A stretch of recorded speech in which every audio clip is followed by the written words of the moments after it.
Right, in today's video, we got a Bissell vacuum cleaner for pets. We got a German Shepherd here. We got a Siberian Husky Shepherd mix. And of course we got cats too. Anyway, the beater bar wouldn't spin on this thing, and I just took it apart to see if I could fix it. Otherwise, I'll just replace it. And you'll see this resistor here. The little wire broke.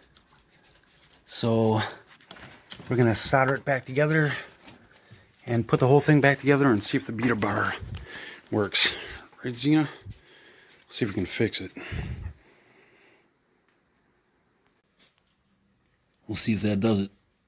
Can you believe these vacuum cleaners have circuit boards now? What happened to the old days where it was just a motor and some wires, and just a rubber belt that would break? We live in a disposable world, and with all these little components, something is bound to go wrong.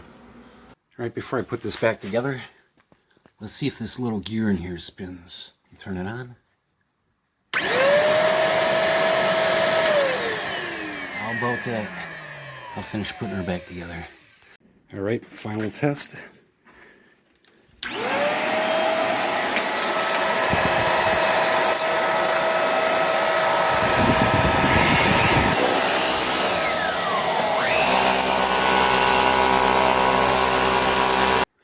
So there we go. It only took a few minutes to fix. Probably like 15, and we saved probably, I was expecting to spend almost $300 on another one.